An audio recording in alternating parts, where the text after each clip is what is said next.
Okay, so we are now recording. I'm going to walk everybody through what assignment 1 needs to look like. So let me share my screen with you.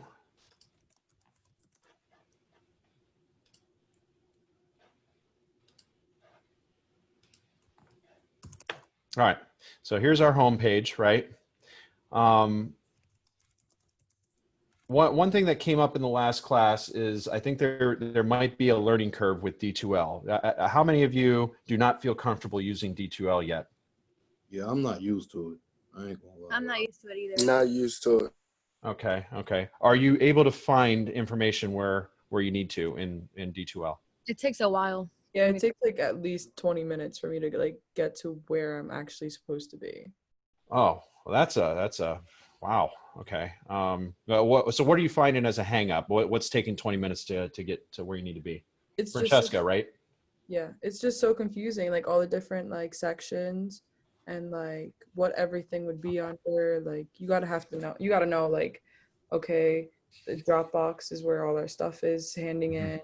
The class list is under discussion. The table of content is under content. Like it's just all sections for all these different stuff. Okay. And that makes sense. And it is. There's a lot of information in here. And I don't know if you remember earlier on, and I had a lot of information for you on day 1 too, but I'm going to reiterate now where we are going to be spending most of our time, at least with the course, is going to be in content and course home. So these are really the two, and I put them up front so you don't have to search for them. If you want to get into your grades to see what your grades look like, you can explore that on your own. But really, maybe it would be helpful. Does anybody use Dropbox discussion and quizzes, or do you think it's too confusing and I should remove those buttons? I think you should remove those.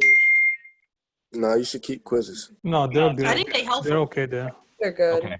Okay. So, all right. So I'm hearing quite a few of you saying that you do use these. So I'm not going to take that away. So this is where we're going to spend most of our time. I spent a lot of time organizing these just for ease of use. All right. So course home.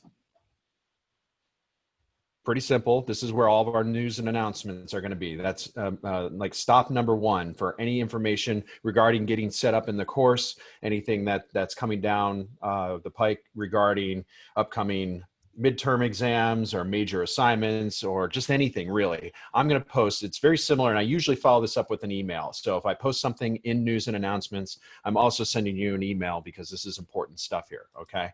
But if you need to know where our link is, for example, for Zoom, that's here. If you need to know how to register your book, that's also here. If you need to get into Packback and get that set up, that I'm giving you the link for contacting them. Here's our access code, and it even gives you I even give you the instructions here on what we're expecting every week. And I put this in several places so that you could find this with ease. All right. So that's our course home, and that's usually the first place that it opens up when you get into D2L, right? So content is the next place that I'm going to ask you to go through, and this is organized according to week. So I have all like our pertinent information, our overview for our course, which includes the syllabus, right? I've got the course content, which has a lot of resources in here for APA on setting up your papers, your finding a way to format your references and citations. All that's in here, and this is for you to use. You don't have to use it. Purdue OWL is really, really excellent. I highly recommend going there to get your APA information. But if you don't feel comfortable with APA or you need that extra support, up here on the top banner, I also have Tutor and Writing Center link. And just contact them. They'll either meet with you one-on-one or give you more information via email. However you connect with them, they'll help you out. It's a really, really good resource. They certainly have a lot more time than I do to sit down with each one of you individually to help you with this. So use them frequently and often. They're great. Kemp Library, I'll go over here in a minute because I do want to show you where that is. Next stop down. And again, you can access all this stuff from quizzes or Dropbox quizzes, discussions, all that, but you can really just get everything here, and it's all organized for you. So general discussions, again, if you have any questions about the course or assignments, post in here. And usually Jen is very good about getting in here and answering your questions. Looks like we have a bunch of questions in here. Hopefully we'll answer those today. Okay. But either Jen or I will go in there, and it's just a really efficient way for you to find information that's maybe somebody else has asked that's similar to what you're asking. And if you can't find that, you just post a new thread and ask that question. But check first, because more often than not, what we'll do is we'll say, see previous threads, and then you'll have to find it anyway, and it just kind of takes up space on here. So look first and then respond. Okay. Going back to the table of contents here. Start here. You know, I think most of you have gone through that and found your introduction, your syllabus, read the syllabus. I did get the syllabus. I didn't understand where people were finding that broken link to the syllabus. I figured it out with the help of my LCAs. They alerted me that this was broken. So I do have that fixed now. So you should be good to go. Let me double check.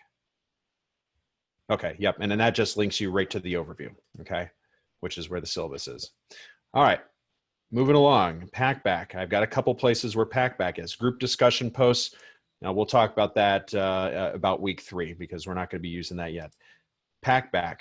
Again, I just gave you more information here, gave you the link. If you want to view it here, you can. If you want to view it each week, you can do that as well. Class videos. Anytime we have class, like today's class, I'm going to post another video in here. So anything we talked about for this class, will be brought up in here. Well, will be posted in here, okay? So week 1,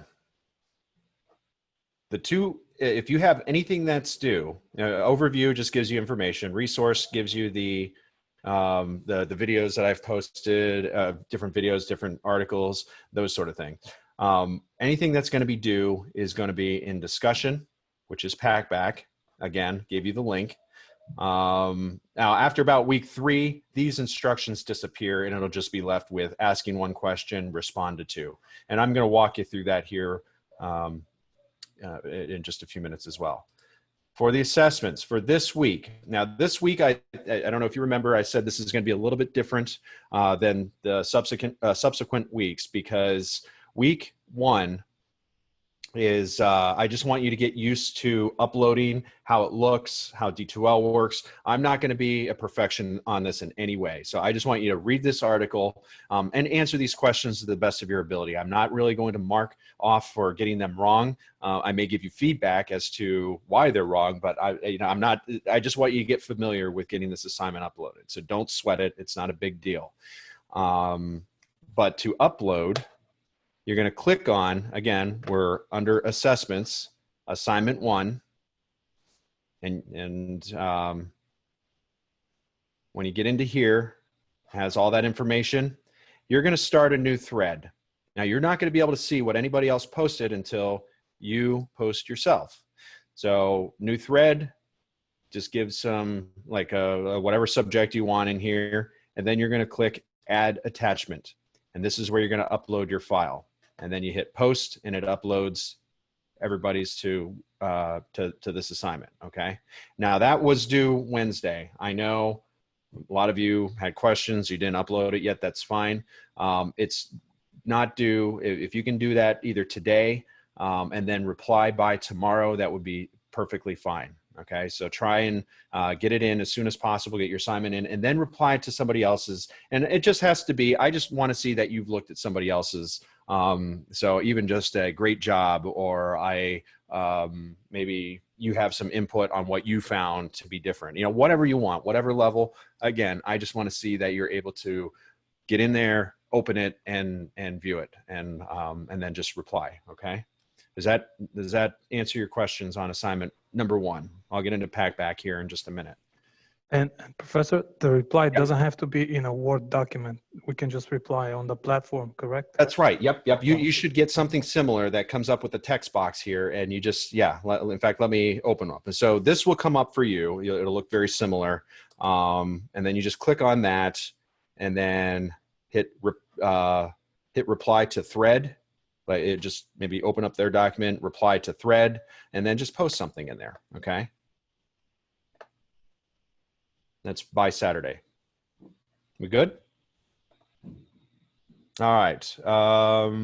Other than Packback questions, Jen, did we have anything else relating to assignment 1?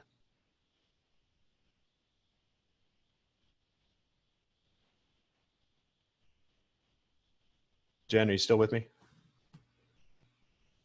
Sorry, I was muted. Oh, okay. I think you answered most of them. I got a couple questions regarding content of the responses. Okay. I took the, off of the assignment, what I responded with was questions to consider while responding to your peers. Did the student operationally define the variables? If not, how would you define them? Was their hypothesis specific and measurable, or do you have any other feedback? That's what I took from D2L. Okay. And then there was a question about quiz 1. Is that just the chapter or is it from the lecture slides? It's just the chapter. And then, I'm sorry. So going back to your other question about what you pulled from D2L, what was the question in there? I don't think. the question was, what is the content supposed to be in your response to your peers? Oh, and I think I answered that. It just let me know that you read it and either provide your own feedback. It could be as little or as much as you want. I just want to see that you're getting in there and responding to other students. That's it. Otherwise, I think you got the rest of the questions. Okay. All right. And I think I see some things in there about Packback, which I'm going to cover right now. All right. So if you go in, and I showed you where Packback is in various places within your within D2L. So if you click on any of those links, it's going to take you to our community. Let me share my screen. So our community is going to be General Psych 100, okay? Now within this, all you're going to be doing this week is just answering my question, which was, am I the right one? General Psych 100, yep, we are. So just going through and answer my question, how does psychology pertain to your career or your field of study? And respond to that. This is just getting familiar with Packback. You can ask your own question if you want to. I'm not requiring it this week, but next week you're going to ask your own question. Now your own question is going to it's going to pertain to whatever topic we're in. So next week is going to be the biological perspective of psychology. Read through the chapter, come up with a question, and it could be a question that you know the answer to, or maybe it's just something that you're curious about. So come up with a question, and then you go into Packback and you click Ask a Question. So for example, maybe this week we want to know what is the best method of research for large groups of people, for example, okay? And that's your question. Down here, you're going to post a little bit more about that question. Where did you get your information? According to Cicerelli and White, 2015, I think, or 2017. I think it might be 2015. The best methods for small groups, you know, yada, yada, yada. Okay. So just kind of put a little narrative in there of what you found close to that. And again, this could be a question that you know the answer to, or maybe it's just a question you want to quiz your fellow students with. And then you're going to go down here after you get maybe a couple sentences in here with the description, go down here and then cite your source.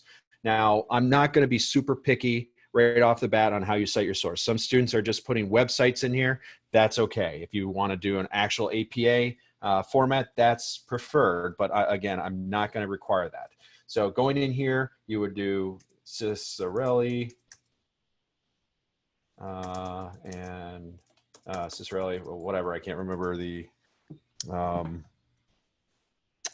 think it's J, and White and then whatever 2015 title. Okay, and all this information is in your APA guides. Okay, so you get these three things, and you're going to get full points for this post. If you're missing any of it, it's going to indicate to me that you maybe didn't cite your source. Most students just use the book. If you have an outside source like a journal article or maybe a news article or something like that, you're welcome to use that. However you want to do that to substantiate what you're putting in here. Okay, so if you get all of these components, you get 6 points. This has to be done by Sunday midnight of every week.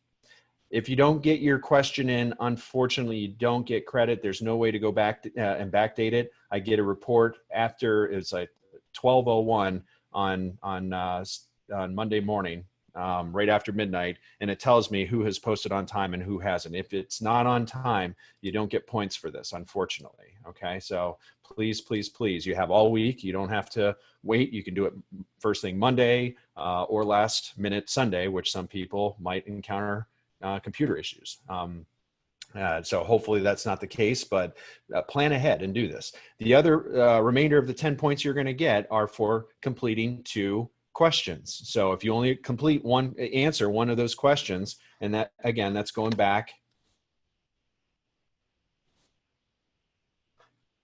Oops, went too far, gone too far.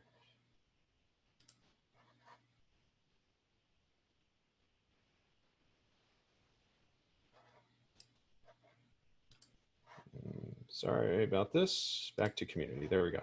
So going through and answering 2 of these questions. So does anybody have the same enrollment? Like, okay, that's a question, but was anyone able to find a hard copy of the book? Okay.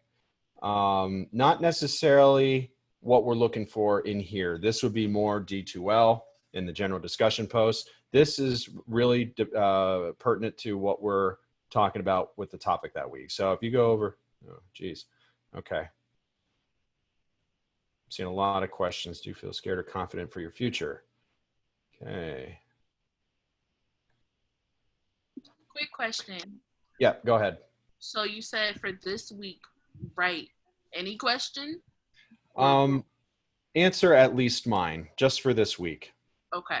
Okay, so just go in here and answer my question. As you can see, some people are already responding. So you just answer that. Answer 2 for next week. It's going to be 2 questions. So you're going to ask 1 question. You're going to answer 2 of them, and that's going to give you up to 10 points. Okay, does that make sense? Yeah, it makes sense. Thank you. All right, you're welcome. All right, any questions on Packback?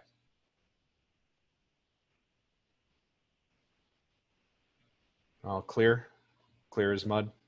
I got one question in the chat. Okay. I think it's a clarification question. So we have to ask our own question and then provide the answer too? No, you're asking you ask a question and then you go back through and you answer 2 other students. Good question. Okay. So just to clarify, you're answering 2 other students' questions, not your own. Is that it? Yep. So curiosities, I just saw something came up asking, is curiosity score the final grade? It will be, not this week, but for future references. And curiosity score is really going to be based on the quality of what you're putting up here. Okay. So you'll have, again, I'm going to be very light for the first week or 2 as far as how this is going to be graded. After that, we'll start giving you a little bit more advice on how to make better questions through here. And this will make a lot more sense. Okay. So don't sweat it this week. Next week, we'll talk a little bit more about this, and then we'll start grading more efficiently on week 3. Okay. All right. Anything else? So we have to respond to 2 questions each week. Are you going to be posting a question each week? Nope, you are. Okay. You're all. I may throw a question in there if I want, if I think it's going to be helpful for students to maybe answer it. But yeah, you don't have to answer mine. I may post one, I may not, but answer each other's. Okay. Thank you. Yep. All right. So unless there are any other questions, let's move on. One more question just came in. Uh-huh. Does every question you have to ask, does it have to come from the book? It does not. If it's something, I would like you to keep it to the topic for the week. Again, like next week will be biological perspectives. So something dealing with nature versus nurture, or trying to think of adaptation, or whatever you can come up with that pertains to the lesson for that week, regardless of where the source is, as long as it's on that topic. That would be good. Okay. All right. So let's move on. What I wanted to go through today, a little bit about just explaining what the research method is like for psychology. Okay. So I'm going to share my screen with you here.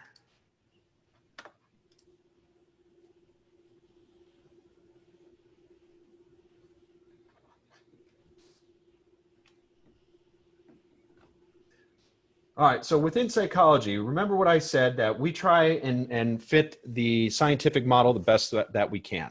And through that, we research, like pretty much all other disciplines do their research. Now, our research specifically for psychology comes from mental health issues. It comes from wellness. It comes from maybe even medical and how it relates to psychology. We look a lot at sociological and cultural issues, okay? So we may have a problem that is identified, and if you get your problems by watching the news or just listening to your patients or clients or students or whatever, but based on that, you start generating an idea. This idea is going to be listed as your problem of society, okay? I'm trying to think of a good example here that we can use. All right, women in the workforce earn less money than men, okay? That's a problem, right? Why is that a problem? Why is that a problem for society? Inequality. Inequality, absolutely, okay. Is it harder for women to maybe get a home loan if they're not earning as much as their male counterparts?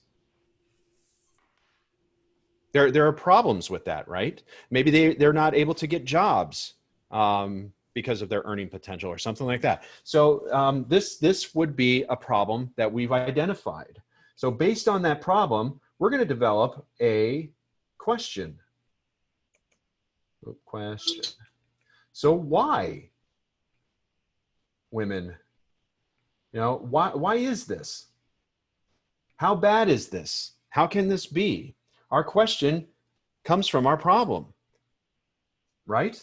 So based on our question, we're going to go out and we're going to do research. We're going to look up peer-reviewed journals. We're going to look up articles, maybe in a reputable source. We're going to talk to people. Now, we're really going to investigate why women earn less than men, or what that means, whatever our question is, okay? And based on what we find in literature, in interviews, or whatever, we're going to develop a hypothesis. Now, a hypothesis is basically our question, but it's formed out of education. It's formed out of learning the background of where this problem came from, where it's leading, what are some indications in society. So why women earn less. Oops, sorry. So our hypothesis statement, what would be very specific here, is women earn an average of $10,000 less than men in the US. Okay, that's very specific. That tells us who our population is. That tells us what we're expecting to find based on the literature that we have out there. And it even tells us where we're looking, right? Because that differs from maybe country to country. Maybe Europe isn't nearly as bad. Maybe women earn a lot more in Europe than men in the US. So we want to be as specific as possible.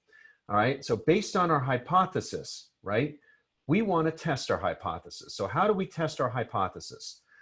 Again, going through the journals, we developed a good sound hypothesis, but how are we going to say whether this hypothesis is true or false? And we're going to do that by testing it.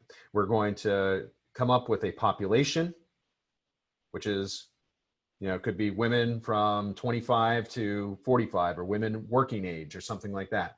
So we're going to come up with a population. We're going to come up with a measure, a way to test. Okay, in this case, maybe we want to use a survey, right?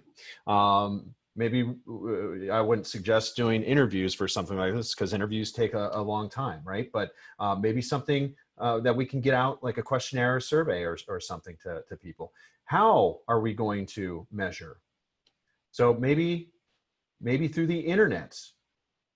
Maybe it's a mailer. Some people maybe put mail, send these measures through the mail, right? It could be however we do this, but our test is, or our method is going to be how we're going to see if the hypothesis stands up. Okay. Let me move to new page. So after we figure out how we're going to test that information, and it could be, and your book describes different ways, observations, right? We have naturalistic observations, we have clinical observations, we have surveys, right? We have experimentation, right? We have all these ways of getting information that we want to explain how we're going to support or refute or reject our hypothesis. So the next step is data collection, actually going through and collecting the data. So sending out those surveys, getting those surveys back. And once we get the surveys back, we're going to analyze the data. And then we're going to report or summarize. And in this report and summary is where we're going to say hypothesis rejected. Oops, hypothesis or accepted, right? So maybe we went through this whole thing and found that there's really no difference between men's salary and women's salary, right? In that case, we would reject our hypothesis. Or we did find, and in that case, we would accept. So all you're doing in your summary is just saying we found or we did not find what we set out to find. Does that make sense? Okay. All right. So let's talk about data, specifically correlation. So correlation is just an explanation that a relationship exists.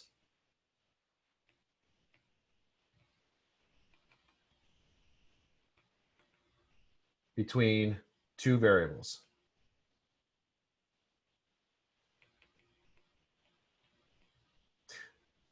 Within that sphere, that understanding what correlation is, let's say we have,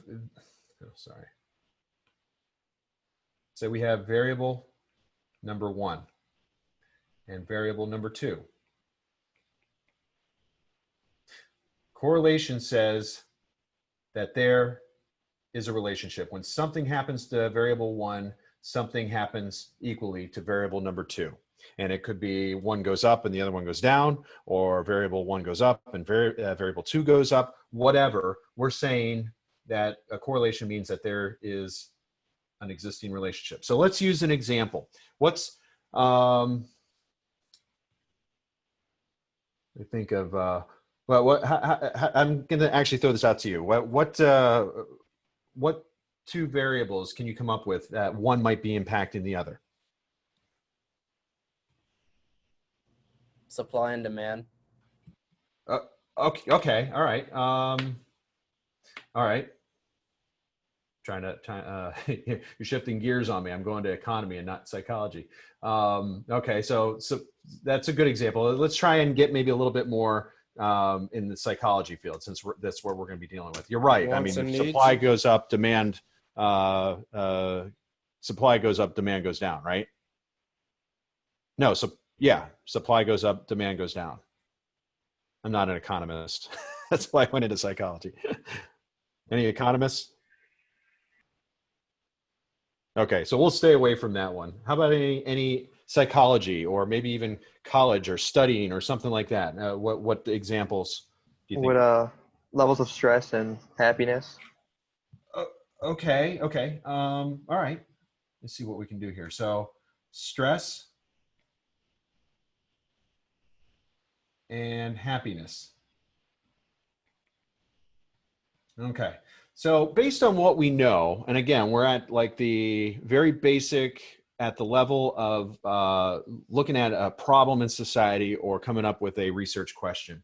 If stress goes up, and we can measure that somehow, what do we think? Do we think that happiness is going to change? Our reported happiness? It's going to go down. It's going to go down. Okay. That's common sense, right? We kind of think that way. And that may be the case. So let's say that we did test and we found that through some measure that stress, the more a person reports stress, the lower they report happiness. We now have a relationship. Okay. And in this case, It's negative. it's negative, exactly. Negative coefficient, correlation coefficient. So correlation coefficient, really quickly, coefficient, is that right? That's right. Starts at 0, okay? This means no relationship at all. So an example of that would be children, let's see, let me come up with a better one.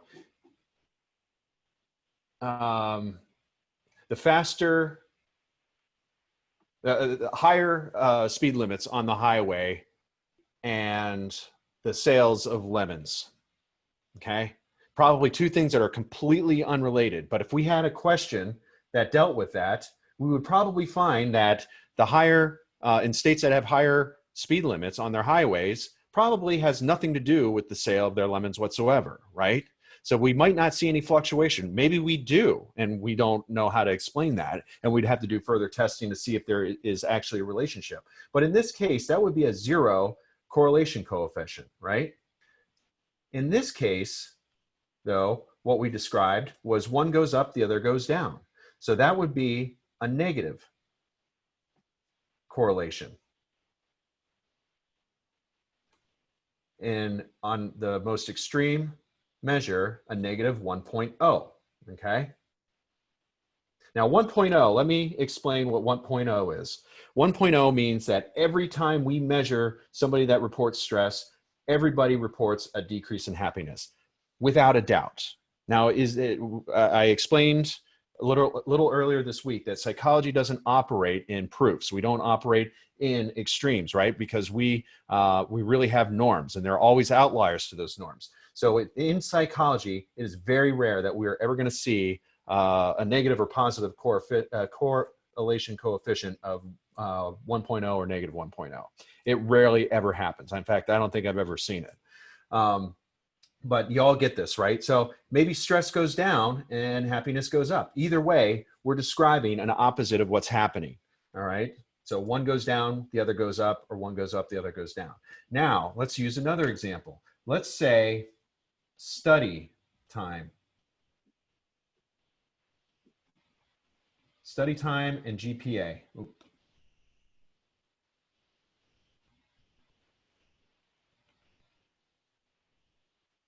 So if somebody has an average study time that's increased, what can we expect GPA to do?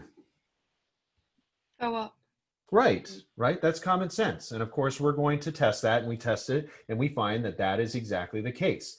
So conversely, if study time goes down, GPA goes down, right? That is a positive correlation. Now, don't get hung up on going down and going down. That's not negative. Negative means as one goes up, the other goes down. One does the opposite. But if one goes up and the other goes up and the other one goes down and the other goes down, that would be described as a positive correlation coefficient, or to the direction of positive 1.0. Now, usually to show a strong relationship, we're usually going to see like a 0.7 or 0.6 or something in these areas, or negative 0.7 or 0.6, somewhere in these areas. It's, like I said, rarely ever positive or negative 1.0. Somewhere in these areas will tell you that we have a strong relationship, okay? Now, when we look at causes, now correlation does not necessarily mean that one is causing the other. Sometimes it does, and we have to manipulate through experimentation, figure out ways to manipulate the variables to see if exactly that's happening. But one of three things could be happening. Either the first variable is causing the second variable to change. So in this case, being smart is related to having more friends, right? Just kind of spitballing here. In this case, maybe the second variable is causing the first variable. Having more friends leads to a person showing more intelligence or being smart, right? We don't know. We don't know what's causing what. There's a third option here, which is neither of them are causing each other. Now, I'm going to give you an example that I found in the news a couple years ago, and I'm going to kind of space this out. Men who shave. I'm going to move all the way over to the side here. Live longer. No kidding. I think it was like Good Morning America or something. I saw this.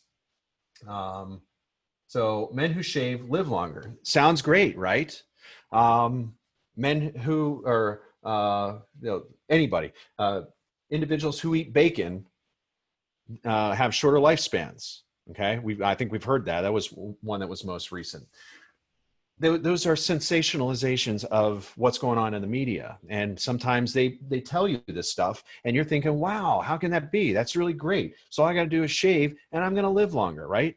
That is assuming that shaving leads to living longer directly, but we don't know because there's something in here that might be confounding. It might be leading this to happen and showing us that it's happened. So in this case, I actually took the liberty in going through to look to see how they came to this conclusion, all right?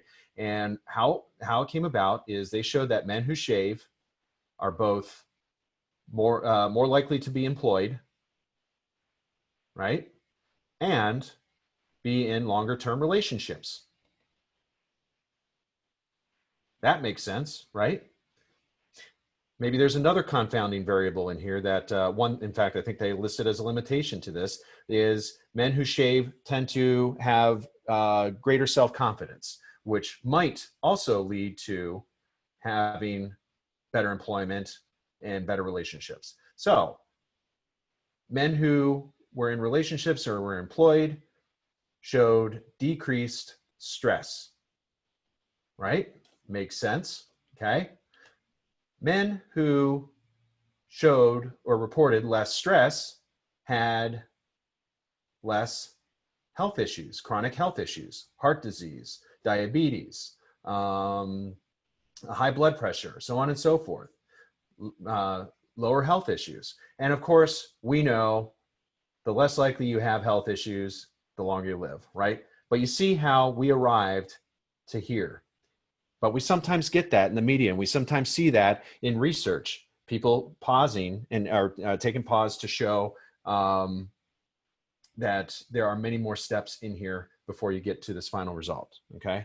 So just be cautious of that when you're reading some of these articles and stuff, all right? Any questions on this so far? Okay. Am I making sense? A thumbs up? Yes. Still with me? All right, good.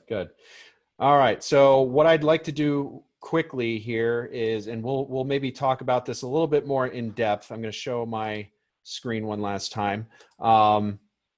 is how to get into the library, because this is going to come up for you, especially when we get into our group projects. I want you to know how to do this.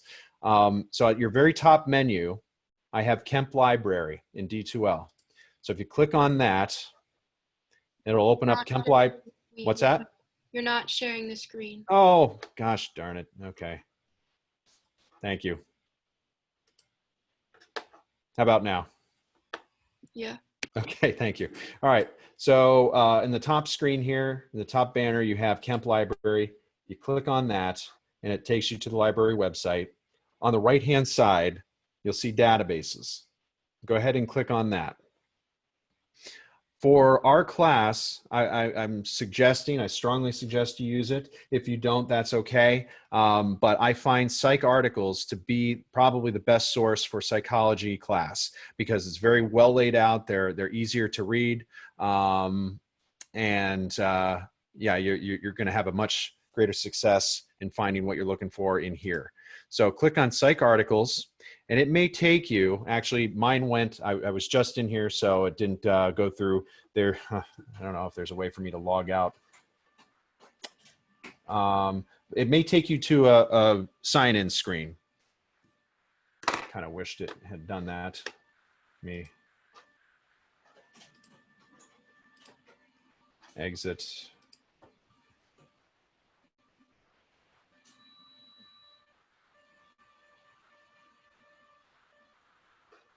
All right, so let me try this again.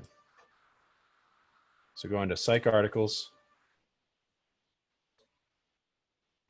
Okay, so I'm already signed in, but what will happen is you'll see a Pashy login. On the left-hand side, it's going to give you an option for selecting your school, selecting your user ID and your password. Just select East Stroudsburg, and whatever your user ID and password is for getting into D2L and getting into stuff at ESU, that's going to be the same username and password. Okay, so when you enter that, it's going to take you to EBSCO host screen, where you go in here and you'll just ask, or not ask,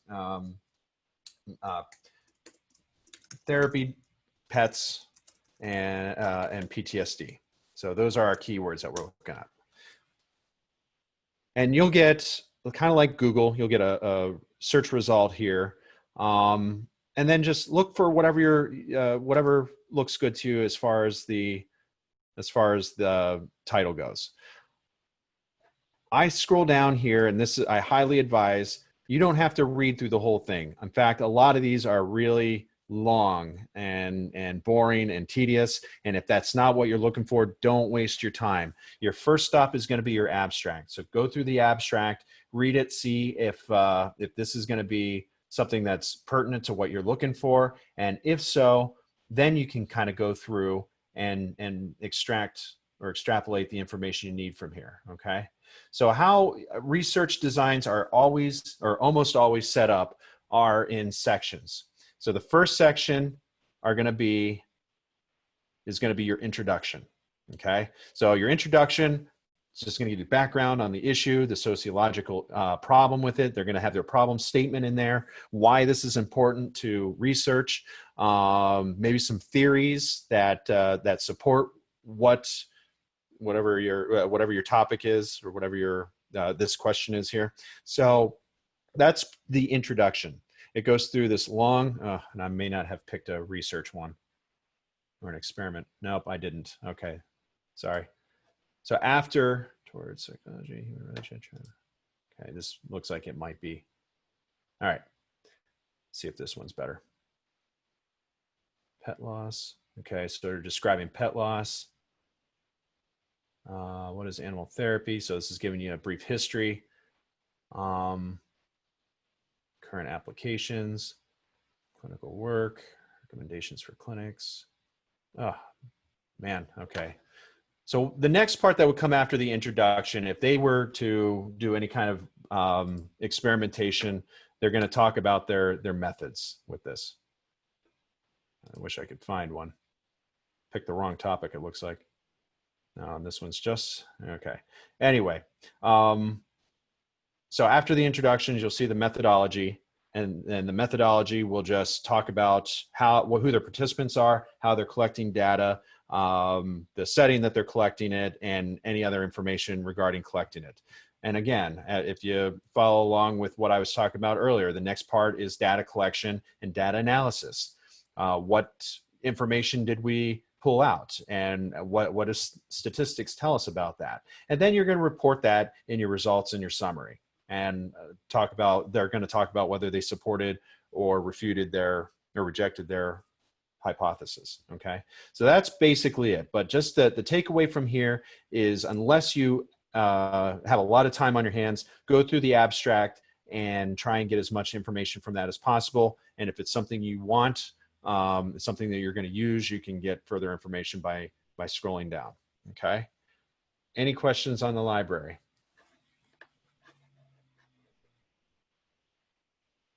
I know I kind of went over this stuff at breakneck speed today, but all right. So barring any questions, I'm going to stick around here for just a few minutes. If you have any questions, maybe one-on-one, I can help you out for a few minutes. I'm going to be meeting with a patient here in about 10 minutes. So go ahead. That's all I have. We will not be meeting Monday. Hopefully you have a happy Labor Day. Be safe. Stay strong. Week 1 is done for most of us, right? Unless you have additional classes. But I will see all of you on Wednesday of next week. Okay. Have a great weekend. Thanks. Thank you. Have a good day, guys. Yep. Have You a too. good weekend. Bye.